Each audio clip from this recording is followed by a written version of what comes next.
बिस्मिल्लाहिर्रहमानिर्रहीम। अस्सलाम वालेकुम। जैसे कि लास्ट हमने लेक्चर में 245 एमसीक्यूज तक डिस्कशन कर ली थी। Now in this video we will discuss from MCQs number 246 to onward इंशाल्लाह। In question number 246 examiner said when the fisherman catches a fish and sells in the market the earned return is called। ठीक है, तो fisherman क्या कर रहा है, मछलियों को पकड़ रहा है और मार्केट में बेच रहा है। तो जो उसने मार्केट में बेच के अन रिटर्न कमाया ना, तो अन रिटर्न के बारे में पूछ रहे थे कि अन रिटर्न क्या होगा। Rent, interest, wages, profit. अब फिशरमैन देखें एज अ लेबर के तौर पे भी काम कर रहा है और खुद ही मार्केट में सेल कर रहा है। इसका मतलब ये एंटरप्रेन्योर है, और एंटरप्रेन्योर जो होता है वो बिजनेस से क्या करता है, प्रॉफिट अर्न करता है। तो इस केस में जो फिशरमैन है ये लेबर भी है और एंटरप्रेन्योर भी है, ये दोनों फंक्शन परफॉर्म कर रहा है। क्योंकि अल्टीमेटली ऐसा तो नहीं है वो मछलियां पकड़ के अपने आप को ही वेजेस पे कर रहा होगा। तो ठीक है, तो इस केस में जो एंड रिजल्ट बनता है, फिशरमैन मछलियां पकड़ के उन मछलियों को बेचकर प्रॉफिट कमा रहा होगा। ठीक है जी, तो इस केस में हम क्या करेंगे, प्रॉफिट को। क्योंकि एक एंटरप्रेन्योर लेबर भी हो सकता है और एंटरप्रेन्योर भी हो सकता है, जबकि एक जो लेबर होगा वो सिर्फ लेबर ही रहेगा। ठीक है, तो एंटरप्रेन्योर लेबर भी हो सकता है, खुद ही काम कर रहा है और खुद ही चीजें बना बना कर बेच रहा है। ठीक है, लेकिन अपने आप को वो वेजेस नहीं देगा। 247 which are the two advantages of mix economic system. Mix economic system के कोई से दो एडवांटेजेस बताने। ठीक है, तो फ्री इकोनॉमिक सिस्टम हो गया, प्लान्ड इकोनॉमिक सिस्टम हो गया, मिक्स इकोनॉमिक, इनके फीचर और एडवांटेज डिसएडवांटेज बहुत इंपॉर्टेंट है। अक्सर स्टूडेंट इसको इग्नोर करके जाते हैं। ठीक है, तो इसको मत इग्नोर कीजिएगा। तो मिक्स इकोनॉमिक सिस्टम में हमें पता है प्राइवेट पार्टीज भी होती हैं और गवर्नमेंट भी होती है। यहाँ पे दोनों का कम्बिनेशन होता है। ठीक है, प्राइवेट पार्टीज भी होती है यहाँ पे। ठीक है, और प्राइवेट पार्टीज में कंज्यूमर प्रोड्यूसर्स होते हैं और प्लस यहाँ पे गवर्नमेंट होती है। दोनों मिलके काम कर रहे होते हैं मिक्स इकोनॉमिक सिस्टम में। तो अल्फा में वो कहता है रिडक्शन इन इनकम इनइक्वालिटी। तो मिक्स इकोनॉमिक सिस्टम का फायदा ये है, रिडक्शन इन इनकम इनइक्वालिटी, हम इनकम इनइक्वालिटी को कम करने की कोशिश करेंगे। गवर्नमेंट जो होगा, जो अमीर लोग होंगे, जो बिजनेसेस करके प्रॉफिट्स कमा रहे होंगे, तो गवर्नमेंट उनके ऊपर टैक्सेस लगाकर वो पैसा गरीबों में डिस्ट्रीब्यूट करेगी और इनकम को इक्वालिटी के ऊपर लेकर आएगी। तो बिल्कुल ये मिक्स इकोनॉमिक सिस्टम का एक फायदा है। Works for the weak agent of the economy. बिल्कुल गवर्नमेंट जो है इकोनॉमी का जो वीक एजेंट होगा उसके लिए काम करेगी। अगर इकोनॉमी में कंज्यूमर की वीक पोजीशन पर है तो गवर्नमेंट क्या कर देगी, कंज्यूमर्स को प्रोटेक्ट करने के लिए रेगुलेटेड प्राइस लगा देगी। ठीक है, और उस रेगुलेटेड प्राइस में गवर्नमेंट क्या कर देगी, मैक्सिमम प्राइस लगा देगी। और अगर वीक एजेंट प्रोड्यूसर होगा तो उसको सब्सिडी दे देगी, तो उसके लिए मिनिमम प्राइस सेट कर देगी। तो बिल्कुल फ्री मिक्स इकोनॉमिक सिस्टम का फायदा ये है कि वीक इकोनॉमिक एजेंट्स को सिक्योर किया जा रहा होता है। तो अल्फा बीटा दोनों एडवांटेजेस हैं। 40 देखते हैं, इंक्रीज इन इनकम इनक्वालिटी बिल्कुल नहीं, ये डिक्रीज करते हैं। Efficient due to bureaucratic control. जब भी ब्यूरोक्रेसी कंट्रोल होता है तो एफिशिएंसी नहीं होती, उससे हमेशा इनएफिशिएंसी होती है। तो डेल्टा भी ऑप्शन करेक्ट, रॉन्ग आंसर है। 248 planned economic system is also term as. जो प्लान्ड इकोनॉमिक सिस्टम होता है, हमें पता है ये ऐसा सिस्टम होता है जिसमें गवर्नमेंट का कंट्रोल होता है, और इस प्लान्ड इकोनॉमिक सिस्टम को हम सोशलिज्म कहते हैं। ये सोशलिज्म प्लान्ड इकोनॉमिक सिस्टम होता है, जबकि कैपिटलिज्म फ्री इकोनॉमिक सिस्टम होता है। 249 PPC move dash due to advancement in technology. ये हमारे पास पीपीसी कर्व होता है। This is your PPC curve. अगर टेक्नोलॉजी एडवांस हो जाए तो ये पीपीसी राइटवर्ड शिफ्ट कर जाया करता है। ठीक है, तो हम कहेंगे राइटवर्ड यानी कि आउटवर्ड। ठीक है, तो आउटवर्ड इज अवर आंसर। 250 देखते हैं। 250 में F C is equal to 100। F C stand for fix cost. Fix cost 100 है, वेरिएबल कॉस्ट पर यूनिट 5 है। Firm produce 100 units and sell each unit of ₹20।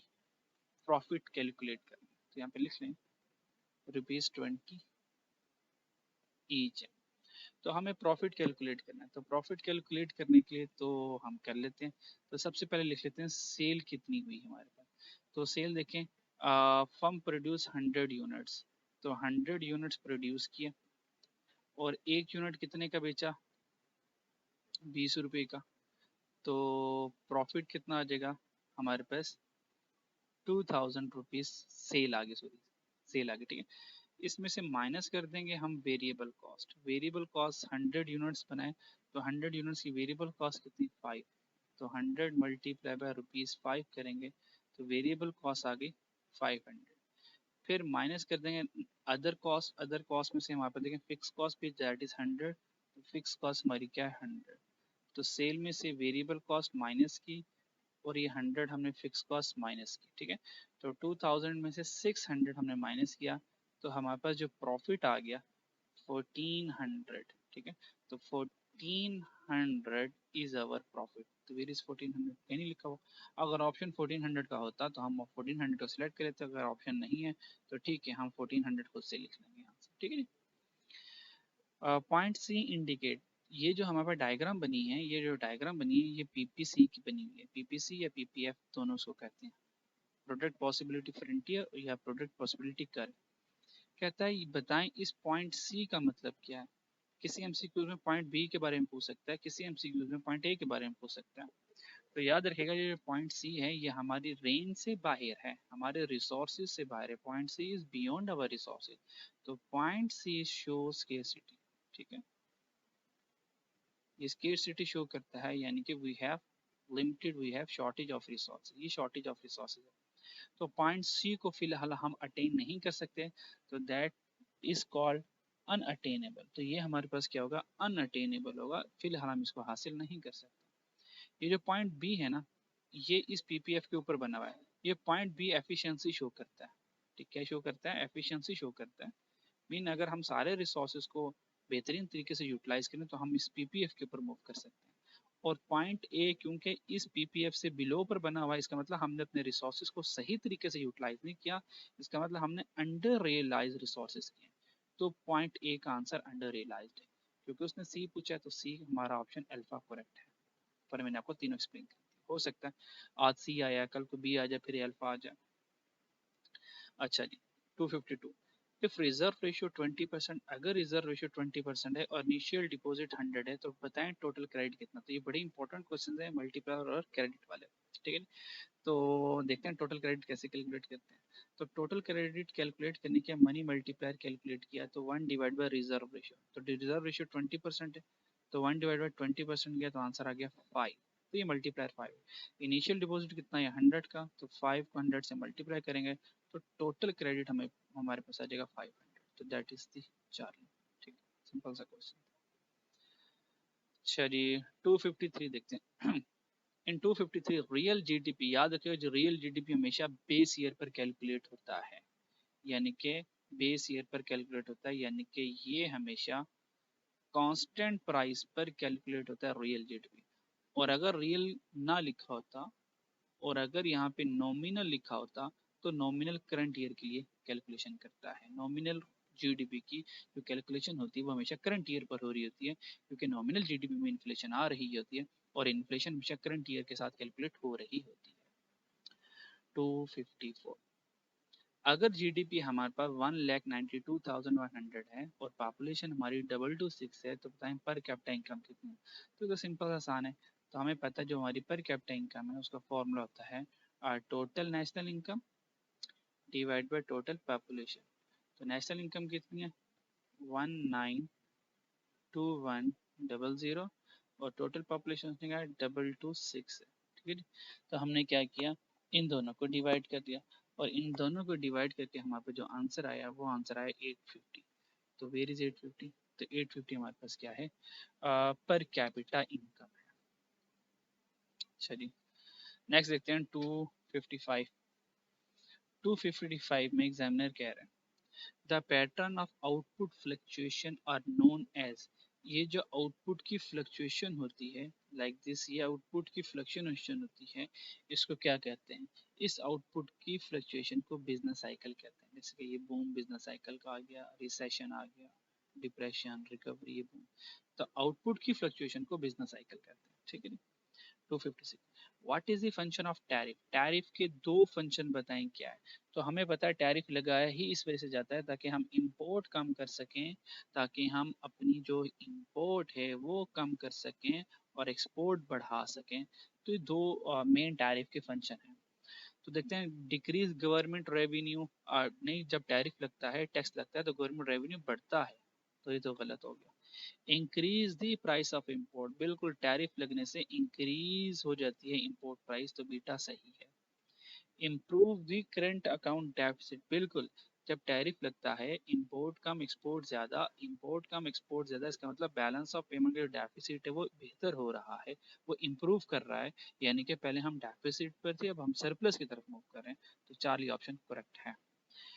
Provide less protection to domestic supplier, गलत बात। जब हम imports के ऊपर restriction लगाएंगे तो हमारे लोकल सप्लायर के पास ऑप्शन होगी कि वो घर में चीज़ें बनाकर एक्सपोर्ट कर सके। तो टैरिफ लगाने से लेस प्रोटेक्शन नहीं बल्कि डोमेस्टिक सप्लायर को प्रोटेक्शन उसकी बढ़ जाती है। ये provide greater protection to domestic supplier होता है। 257 which of the following function, which of the following not a function of qualitative control. असल में ये क्वालिटेटिव कंट्रोल पूछ रहा है, क्वेश्चन को थोड़ा सा अगर मैं और क्लियर करूं तो क्वालिटेटिव पूछ रहा है कंट्रोल मॉनिटरी पॉलिसी का। ये जो क्वालिटेटिव कंट्रोल हो गए क्वांटिटेटिव कंट्रोल हो गए मॉनिटरी पॉलिसी के। तो बताएं इनमें से कौन सा क्वालिटेटिव कंट्रोल नहीं है with respect to monetary policy. चलें मॉनिटरी पॉलिसी ना भी लिखा हो तो option itself speaks that's we are relate to the monetary policy. ठीक है। अच्छा जी, अब कौन से क्वालिटेटिव फंक्शन नहीं है। इन अदर सेंस वो कह रहा है कि मुझे बताएं कि क्वांटिटेटिव कंट्रोल कौन से, यानी क्वांटिटेटिव कंट्रोल जो है वो हमें ढूंढे। तो हमने कहा ढूंढ देते कोई मसला नहीं है। तो चेंज इन मार्जिनल रिक्वायरमेंट ये क्वालिटेटिव है, ये नहीं चाहिए मुझे, क्वांटिटेटिव चाहिए। डायरेक्ट एक्शन भी क्वालिटेटिव है, ये भी नहीं चाहिए मुझे। अच्छा जी, मोरल परसुएशन अगेन क्वालिटेटिव है, ये भी नहीं चाहिए। रिजर्व रिक्वायरमेंट ये क्वांटिटेटिव है, तो हमारे पास डेल्टा ऑप्शन करेक्ट हो जाएगा हमारे पास। ठीक है। 258 अगर रिजर्व रेशियो 20% है और इनिशियल डिपॉजिट 60 का आ गया, ये अभी क्वेश्चन सॉल्व किए देखें कि रिजर्व रेशियो 20% है और डिपॉजिट 100 का आ गया, तो अब क्वेश्चन क्या नहीं आया। 20% रिजर्व है, डिपॉजिट 100 जगह 60 लगा दिया, तो 5 को 60 से मल्टीप्लाई करेंगे तो 300 आंसर आ जाएगा। अब इस क्वेश्चन में देखना जरा, तो 1 डिवाइड बाई 0.2 किया आंसर 5 आ गया, मल्टीप्लाई बाई 6 किया आंसर 300 आ गया। ठीक है जी, तो 300 इज आवर आंसर। तो यहाँ पे हम क्या लिखेंगे 300, ये 300 हमने यहाँ पे लिख दिया। नेक्स्ट देखते हैं। अच्छा जी, इंडिविजुअल डिमांड को मार्केट पब्लिक डिमांड कहते हैं, मार्केट सब्स्टिट्यूट, मार्केट कम्प्लीमेंट्री या मार्केट प्राइवेट, इनमें से क्या कहते हैं। जो इंडिविजुअल डिमांड है आपको पता है, जो इंडिविजुअल की डिमांड होती है वो प्राइवेट मार्केट डिमांड होती है।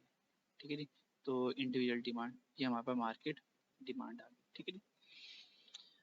चलिए 260 which of the following is not the feature of multiplier formula, इनमें से कौन सा मल्टीप्लायर का फार्मूला नहीं है। तो एमपीएम मल्टीप्लायर फार्मूला है, एमपीटीबी फार्मूला है, एमपीएचबी फार्मूला है, मार्जिनल प्रोपेंसिटी टू एक्सपोर्ट ये फार्मूला नहीं है। तो हम क्या करेंगे बीटा को करेक्ट करते हैं। ठीक है, तो बीटा हमारे पास करेक्ट हो गया। चलिए नेक्स्ट हमारे पास लिक्विड ट्रैप अकर। ये लिक्विड ट्रैप अकर तब होता है, इसलिए मैं आपको कहा कि बस एक बात याद कर लें, जब इंटरेस्ट रेट बहुत ही कम हो जाए, मतलब closer to near to zero हो जाए, बहुत रेट कम हो जाए, तो लिक्विड ट्रैप कब अकर होगा जब interest rate closer to zero. तो ऑप्शन अल्फा ही हमारे पास करेक्ट है, बाकी तीनों का ताल्लुक लिक्विड ट्रैप से फिलहाल नहीं है। ठीक है जी। अच्छा मनी डिमांड का, अच्छा जी, तो मनी डिमांड का तो वैसे ताल्लुक रेट ऑफ इंटरेस्ट के साथ है, तो बाउंड प्राइस भी रेट ऑफ इंटरेस्ट के साथ चल रहा होता है, और interest rate closer to maximum, maximum हो तो ट्रैप नहीं होता। ठीक है, दैट्स अल्फा करेक्ट है। 262 if rate of inflation in abroad is less then effect on Pakistan economy will be। For example हम दो इकोनॉमी कर लेते हैं, तो मान लें कि यहाँ पे चाइना कर लेते हैं। ठीक है, तो चाइना में ना इन्फ्लेशन कम है, अगर चाइना में इन्फ्लेशन कम है तो चाइना में चीज़ें सस्ती मिल रही हैं। अगर चाइना में चीज़ें सस्ती मिल रही हैं तो चाइना वाले तो पाकिस्तान से चीज़ें नहीं खरीदेंगे ना, तो यानी कि चाइना वाले अगर पाकिस्तान से चीज़ें नहीं खरीदेंगे तो पाकिस्तान की जो एक्सपोर्ट है ना वो ज़्यादा होने वाली फ़िलहाल नहीं है, क्योंकि चाइना में चीज़ें सस्ती मिल रही हैं। तो पाकिस्तानी क्या करेगा, पाकिस्तानी प्रोड्यूसर क्या करेगा, घर में चीज़ें बनाने की बजाय चाइना से सस्ती चीज़ें खरीदने चाहेगा, तो पाकिस्तान की इंपोर्ट इंक्रीज होने का डर है। ठीक है, तो पाकिस्तान की एक्सपोर्ट ज़्यादा नहीं होगी क्योंकि चाइना में चीज़ें सस्ती हैं, तो चाइनीज़ वाले चाइना में अपनी ही प्रोडक्ट को इस्तेमाल करेंगे, पाकिस्तान से नहीं खरीदेंगे। और Pakistani export will likely to increase, नहीं एक्सपोर्ट ज़्यादा नहीं होगी, पाकिस्तान की एक्सपोर्ट एक्सपोर्ट तो होगी नहीं ना, इंपोर्ट कहाँ लिखा हुआ, तो Pakistan import will likely to increase, बिल्कुल पाकिस्तान की इंपोर्ट ज़्यादा होने का डर है क्योंकि चाइना में चीज़ें सस्ती मिल रही हैं, तो अपना लोकल प्रोड्यूसर अपनी मार्केट से चीज़ें खरीदने की बजाय चाइनीज़ मार्केट को प्रेफर करेगा। That is the delta option. 263 में ये डायग्राम थी, पहले मैंने रखा हुआ था क्योंकि वो ऑप्शन एग्जामिनर पूछ ही नहीं रहा था काफ़ी ऐसे से, तो दैट्स फिर वो मैंने जो डायग्राम थी वो डिलीट कर दी। ठीक है, तो वो ये वाली थी, नेचुरल रेट ऑफ अनएम्प्लॉयमेंट, यहाँ पे सप्लाई फॉर लेबर था और यहाँ पे हमारे पास वर्क फोर्स था। ठीक है, और यहाँ पे दो गैप लिखे हुए थे, L1 और L2, इन दोनों का गैप को नेचुरल रेट ऑफ अनएम्प्लॉयमेंट कहते हैं। तो मैंने वैसे दोबारा समझा दिया, पर नॉर्मली ये पूछ नहीं रहा, तो that's why I deleted this MCQs, उसकी जगह एक नया एमसीक्यूज रखा और ये भी एग्जाम में आया। Curve of autonomous investment is parallel, autonomous investment की कर्व किसके पैरेलल होती है, पैरेलल पूछा तो एक्सिस के पैरेलल ही पूछ रहा होगा। सबसे पहले हमें पता होना चाहिए कि ऑटोनोमस इन्वेस्टमेंट की कर्व कैसे होती है। आपको पता है ऑटोनोमस इन्वेस्टमेंट की कर्व ऐसे होती है, this is the I0 I0 and this is called autonomous investment. तो ऑटोनोमस इन्वेस्टमेंट देखें एक्स एक्सिस के पैरेलल है, तो parallel to X axis, option beta correct होगा। ठीक है, अच्छा जी 265 तक डिस्कशन करेंगे आज इंशाल्लाह। Goods which demand increase as price increase, ऐसी गुड जिसकी डिमांड ज़्यादा हो जाए प्राइस ज़्यादा होना चाहिए, यानी कि प्राइस ज़्यादा हो रही है और उसकी डिमांड भी ज़्यादा हो रही है, तो ये लॉ ऑफ डिमांड के अगेंस्ट जा रहा है, इसका मतलब लॉ ऑफ डिमांड की एक्सेप्शन है, तो that is the given good, तो ये हमारे पास क्या है, गिवन गुड है। 265 देखते हैं, unemployment during recession is called, recession में अगर अनएम्प्लॉयमेंट हो रही है तो क्या कहते हैं, सिलेक्ट टू, तो रिसेशन में जो अनएम्प्लॉयमेंट हो रही होती है वो साइक्लिक अनएम्प्लॉयमेंट, और साइक्लिक अनएम्प्लॉयमेंट को डिमांड डेफिशिएंट अनएम्प्लॉयमेंट भी कह रहे होते हैं। तो फॉर एग्जांपल अगर हम ये डायग्राम बनाएं तो this is the aggregate supply, long run aggregate supply, ये शॉर्ट रन एग्रीगेट सप्लाई, और ये देखें हमारे पास एग्रीगेट डिमांड है। ठीक है, तो एग्रीगेट डिमांड हमारे पास ये है, तो देखें अगर डिमांड जो है ये फुल एम्प्लॉयमेंट लेवल से कम है, तो डिमांड के डेफिशिएंट होने की वजह से, तो देखें ये जो गैप आया, this gap is called unemployment, ये हमारे पास अनएम्प्लॉयमेंट, और अनएम्प्लॉयमेंट क्यों आया, डिमांड कम होने की वजह से, और अगर डिमांड कम है इसका मतलब हम रिसेशनरी फेज की तरफ जा रहे हैं, तो रिसेशनरी फेज कहाँ पर पड़ा हुआ है, हमने बिजनेस साइकिल में पड़ा हुआ है, तो that's why it is also called cyclic unemployment. ठीक है, होप सो आपने एमसीक्यू समझ लिए होंगे अच्छे से, इनको तैयार कीजिएगा। ठीक है, तो नेक्स्ट एमसीक्यूज इंशाल्लाह ताला हम नेक्स्ट सीरीज में डिस्कस करेंगे, और ये जो वीडियो है वो अपने दोस्तों वगैरह के साथ शेयर कर दीजिएगा। ठीक है, ताकि हमारी वजह से उनको भी फ़ायदा हो रहा है। ठीक है, अपना ख्याल रखिएगा।